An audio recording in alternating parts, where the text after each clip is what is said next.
We have had a roller coaster of a ride over the past few days with people taking shots at Bernie and with, the drama that's been unfolding. So Bernie Sanders finally hit back at Joe Biden in a way that I think is intelligent. But we got to rewind to when he didn't do that, which was like on the same day. So Bernie has a surrogate by the name of Zephyr Teachout. She's amazing. She's awesome. She's run for governor in New York before. I voted for her. I was happy to vote for her. She is an anti-corruption warrior. She literally wrote a book on corruption, and it's brilliant. So she wrote an article in The Guardian titled something like Joe Biden has a corruption problem. And she went into excruciating detail about exactly what that corruption problem is. Exactly how his entire family has gotten wealthy off of his political label, political connections. And this is something she's pointing out, by the way. This is real, and it's bad for what it is, but also it's unquestionably something that will be weaponized by the right if Joe Biden becomes the nominee, which means Joe Biden is not as electable as people think. He has giant problems.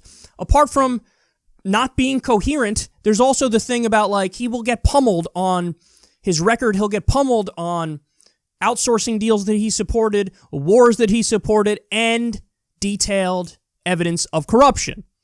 So she writes this article, all factual stuff. Then Bernie apparently saw this, got mad that one of his surrogates had written this article, and then he instructed everybody in his campaign, listen, reel it in. I don't want you calling him corrupt. Let's stick to just the issues. And this is getting too personal, and Joe Biden's a friend of mine, and I don't like that. Now, if he had just done that behind the scenes, I don't agree with him in doing that, but I could stomach it. The thing I couldn't stomach was he then went out on TV and apologized to Joe Biden. He apologized to him because one of his surrogates called him corrupt. Okay, see, now I'm pissed because, Bernie, we need you to win this race. And what you're doing is, I know you think you're being principled, but you're actually bullshitting everybody because Joe Biden is corrupt, and now you're helping him cover for his corruption by you, the most liked senator in the country, apologizing to him because one of your surrogates called him corrupt. That I can't stand for. That's actually embarrassing. Now, I get it. He's your personal friend, and you don't want things to get awkward when you see each other or whatever. Fine. But for you to cover up what the truth is, that's unacceptable. Because the reason why people like you, Bernie, is because you fight for the policies that improve people's lives, and you tell the truth. If you are refusing to state the obvious, which is that Joe Biden is corrupt, then you're not so much of a truth teller, now are you? Certainly on that issue, you're not. So that I'm not okay with. I think it was an embarrassing misstep. And guys, it's actually not a personal attack. It's an objective empirical description of reality. That's the thing. And so why is it okay to talk about Joe Biden's abysmal record, but not talk about one of the main reasons why his record is abysmal? It's not just that Joe Biden, whoops, he happened to be wrong on a lot of the major questions that faced him as a politician in his career. No, it's that he was paid to take the wrong position for many of those issues. So the fact that you could talk about the problem, but not the root of the problem? No. I can't stand for that.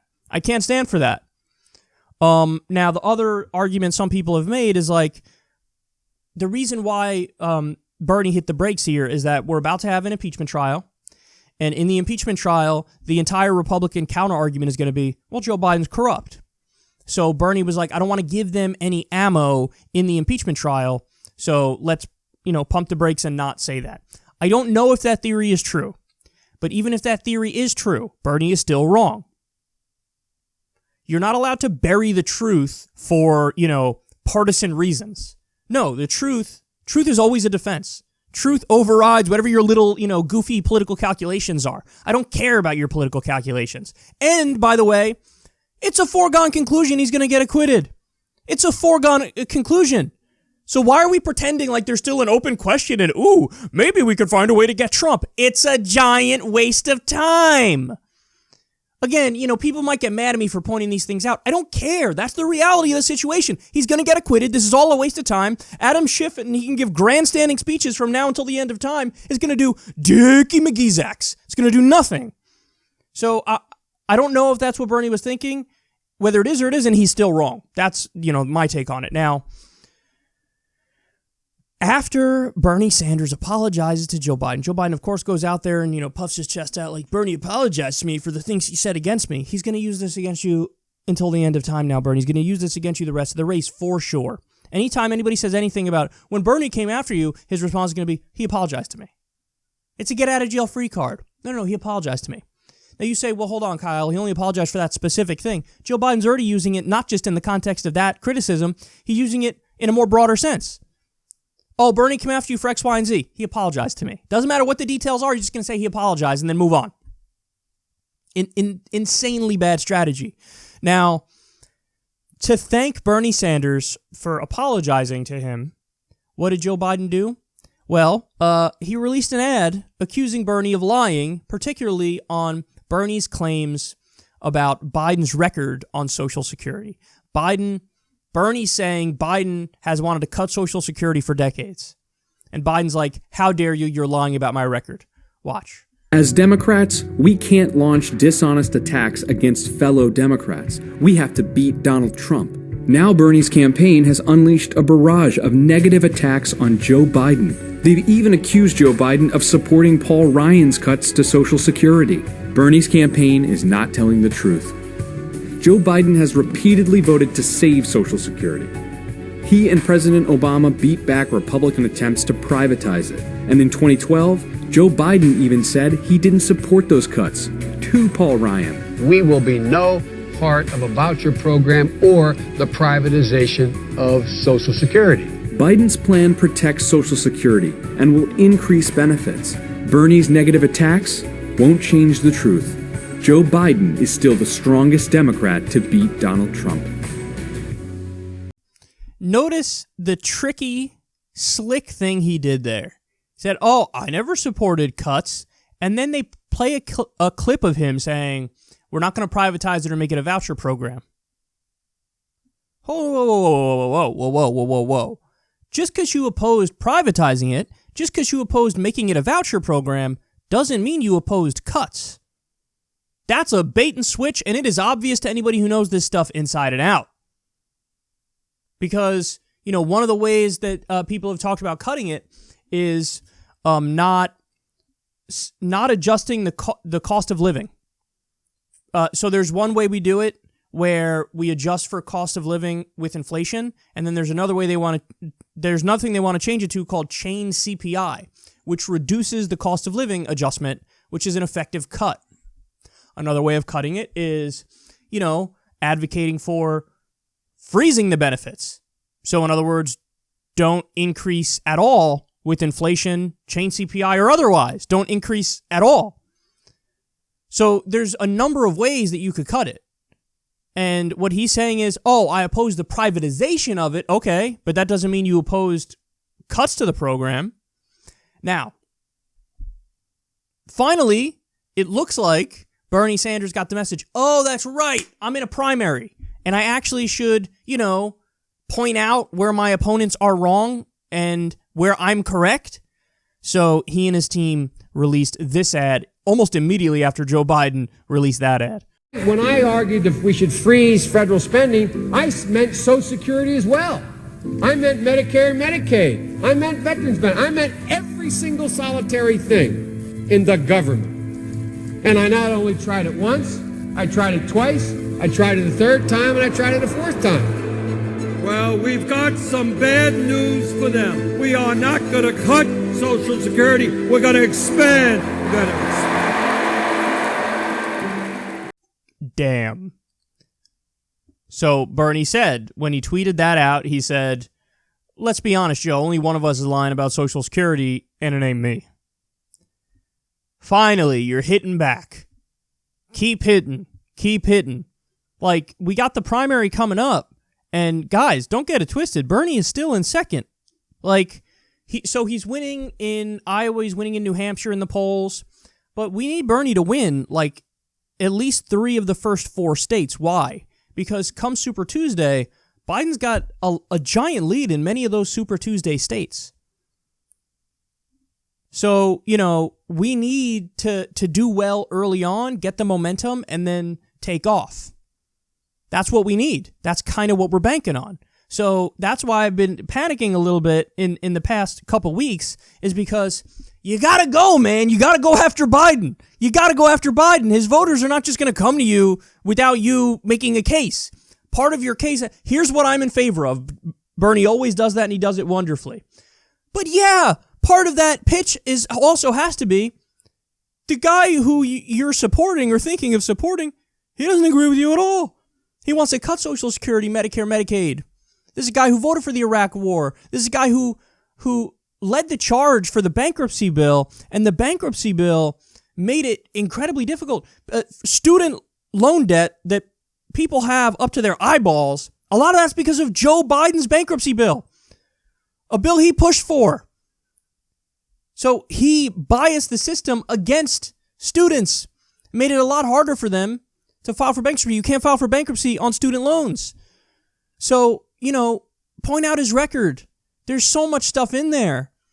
And that's why when he's like refusing to call him corrupt, I'm like, oh my God. Guys, there's a video of Joe Biden back when he first became a politician.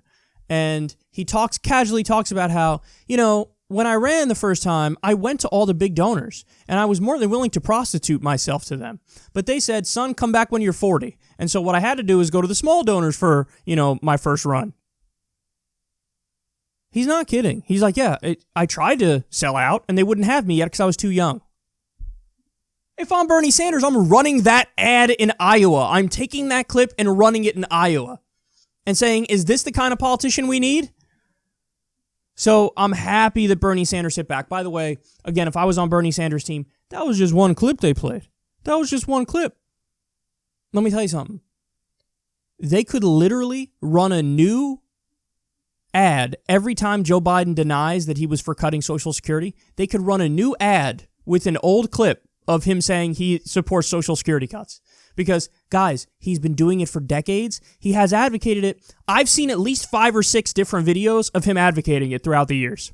Social Security cuts. So, Bernie, that would have been so gangster if he said in the tweet, Joe, every time you deny cutting Social Security, wanting to cut it, I will release a new ad of you saying exactly that. Because he can do that. There's so many of the videos that every time Biden says it, he could release a new one. It's incredible. It's amazing. So, the last-ditch effort, and let's be as clear as we could be, the media is against Bernie Sanders, without any doubt at all. And they are doing the bidding of every candidate but Bernie Sanders, okay? Every other viable candidate. In other words, they don't like Tulsi, they don't like Yang either, but they're far enough back where they're not paying any attention to them at the moment. But they are trying to give the race to any of Mayor P, Elizabeth Warren, Joe Biden, Amy Klobuchar. I mean, they've done a Klobuchar push that was relentless, and she hasn't budged in the polls. She's still irrelevant. But what the media did is stunning. They went back and they said, we found a clip of Bernie Sanders where he talks about how we need to make, quote, adjustments to Social Security. Therefore, Bernie Sanders is guilty of the same thing that he says Joe Biden is guilty of.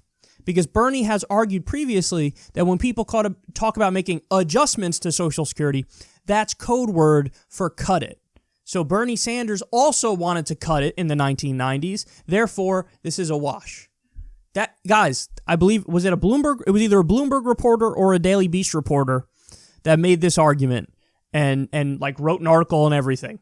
Guys, the clip that they're referring to, the comments that they're referring to, Bernie makes it crystal clear. When he talks about adjustments to Social Security, he's talking about raising the cap. So, in other words, back when he made the comments, like your first $100,000 that you make, that's taxed for Social Security. Everything you make above that is not taxed for Social Security. So when Bernie talks about let's make adjustments, he means let's raise that cap. So in other words, right now you have a manager at a construction site who makes $120,000.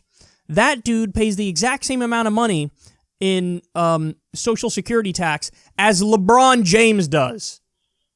As a Wall Street executive who makes $40 million a year, they pay the same amount in Social Security tax. One makes $120,000, one makes $40 million. So when Bernie talks about adjustments, he's talking about we need to raise taxes on the rich to fund Social Security more. When Joe Biden talks about adjustments, he's not talking about that. He's talking about cutting the payments, reducing the cost of living adjustment.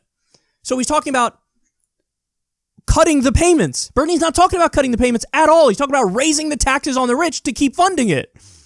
So, and here's the main point. They know that that's what Bernie was saying, because any honest reading of what Bernie was saying in the 90s proves that. So what they were doing is they were looking for anything that they could take out of context to try to use against Bernie, and they took this out of context on purpose. On purpose. It's on purpose. There's no doubt about it. It's on purpose. Because you can't walk away from what Bernie said back then and go, oh, I think he supports cutting the payments. Not at all. Not at all. He never, ever, ever advocated that. In fact, he does the exact opposite. He's always advocated for expanding it. Making Social Security more widespread, bigger payments. So they're being dishonest, guys. They're being dishonest. The new scandal that I just saw this morning, they're trying to take a clip of Bernie in the 1970s, by the way, of him saying that, working under bad conditions with a boss who doesn't respect you. This is something that's kind of akin to back in the day when there was slavery. And they're trying to say, like, oh my God, I can't believe he said they're doing like a whole fake outrage campaign. Guys, he's talking about wage slavery. It literally used to be a mainstream position. And in the Republican Party back in the day, they used to argue that wage slavery, as they called it, is no different from slavery. That really, how different is it? One of them is you're forced to work. The other one is you are renting yourself, renting your labor on the marketplace. So it's a difference between, on the one hand, you're owned, and on the other hand, you are renting yourself. So the difference there is not too much of a difference. Now, you could disagree with that position. That's totally fine. But to do the whole, like, fake outrage, how dare, I can't believe you said that. And they're trying to make it seem like old white guy, not woke on race. See, he made these comments. Except Bernie's comments are pretty much as woke as it gets. To say that all wage labor is kind of akin to slave labor, that's like the uber woke position. That's like the, no, you think you're outwoken me? I'm way outwoken you. I think working for a wage is something that maybe should be abolished. So what is he saying there? What does that mean? It means either you control your own destiny, right? And you're your own economic agent. Everybody's their own economic agent. Or what's the only other implication of that? Democratize the workplace. Democratize the workplace so you don't have a boss. So everybody's the boss. So you're in control of your own destiny. You get an equal say in the direction the company goes. Now you can't argue on being oppressed, on being exploited. So that's the position he's taking. For them, like, they have to deny very basic schools of political and economic thought in order to try to play gotcha with him. To act like what he said was, oh my God, that's so offensive. Oh my God, I'm so offended. You said something that used to be the mainstream position in the Republican Party, and it was a very common position for a very long time. Yeah, it's called wage slavery. Look it up. They didn't even bother to look up the term wage slavery before pressing the outrage button, pressing the offended button, and say, oh my God, see, he's demeaning and diminishing what slaves went through by making that comparison to workers. That's a pretty cockamamie way of viewing the situation, and they know it. Again, this is all on purpose. It's fake outrage on purpose. They see that Bernie's doing really well in the polls leading up to the election, so they're panicking, and they're throwing everything they got at him. So far, he's weathered it. Let's hope he keeps weathering it. Let's hope he goes up in the polls. But I want to see him be a little more aggressive, fight back, and punch these losers in the face because they're paper tigers.